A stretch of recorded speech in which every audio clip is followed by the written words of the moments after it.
Уважаеми колеги, една здравна система е успешна, когато всичките звена работят ръка за ръка и има приемственост в грижата за пациента и в неговата пътека, както е нормално да се казва. Тъй като ние дълбоко вярваме, че трябва да се стремим към нормалния европейски световен път на развитие, в който отделните звена се подкрепят, още през 2019 година създадохме алгоритъм за насочване на деца с нисък ръст в доболничната помощ от общо практикуващи лекари и педиатри, който беше разгледан, обсъден и приет от Българското национално сдружение по детска ендокринология и който може да бъде намерен на сайта на дружеството. Той е все още актуален и се базира на всички съвременни разпоредби за диспансеризация и проследяване и измерване на децата, но дава още малко насоки как трябва да се действа, след като някой има съмнение за нисък ръст. Най-добре би било, ако на база на алгоритъма се опитате да намерите начин да оцените растежа. Това става изключително лесно, обяснено е, дадените са съответните интернет адреси, като се постави една точка на засичането на двете линии между възрастта на детето и неговия ръст, както и теглото, в растежна крива, независимо коя от посочените ще си изберете. Важно е да има някакво нанасене, а не точно на коя крива.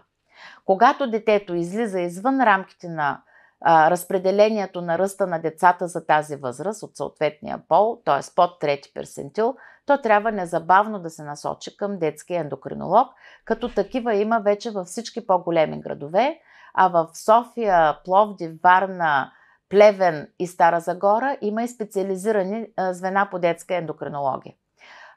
Когато детето е нисичко спрямо това, което визуално виждате за неговите родители, тези родители трябва да се измерят и да се изчисли среднородителския ръст, което също се намира в съответните алгоритми, или може много лесно да си го осигурите, като звъннете на колегата детски ендокринолог най-близо до вас, кажете му тези ръстове, той ще бъде в състояние веднага или в рамките на няколко минути да ви върне в какви рамки трябва да се намери ръста на детето.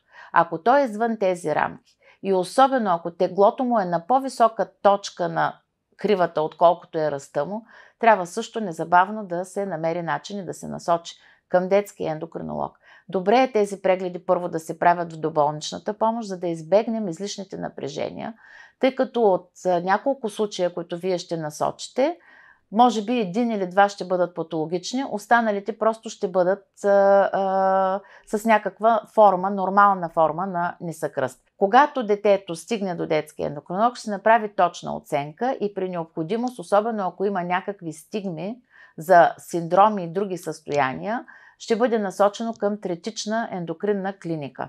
Най-добър ефект от лечението, което не е само за ръста, за цялостното здраве на организма, се постига, когато диагнозата се постави около 5 годишна възраст, най-късно до 7-9 предпубертетно. Настъпили вече пубертетно развитие, забавили се възрастта след 9-10, дори да има все още някакви остатъчни възможности за въздействие за лечение, те са ограничени и не се получава необходимият ефект.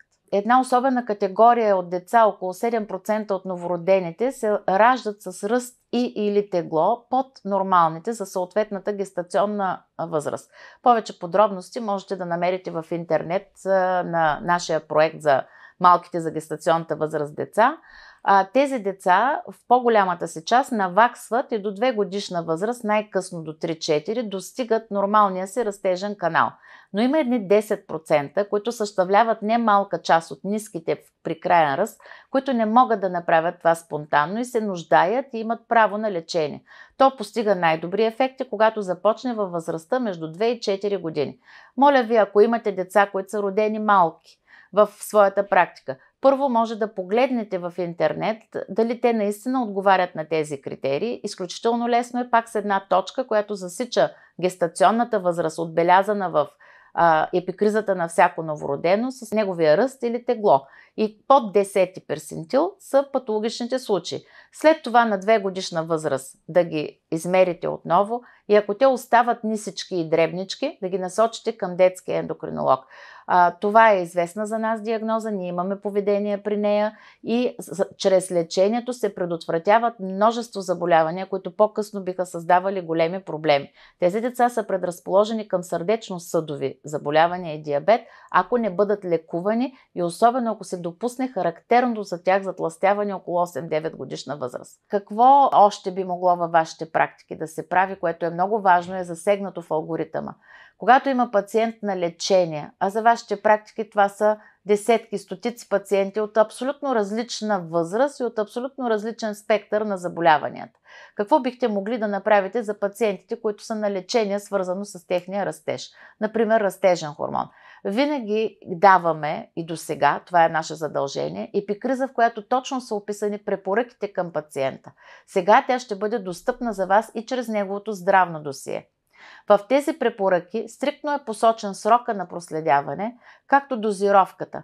Можете при преглед просто да запитате от интерес какво се прави, кой го прави, прави ли се и да проследите дали се спазват сроковете на проследяване. Случва ни се напоследък, особено в някои по-отдалечени от университетските градове места, хора да прекратяват лечението, да го търсят само когато имат нужда от телк, и да не обръщат никакво внимание как детето нараства, т.е. да не се прави това лечение.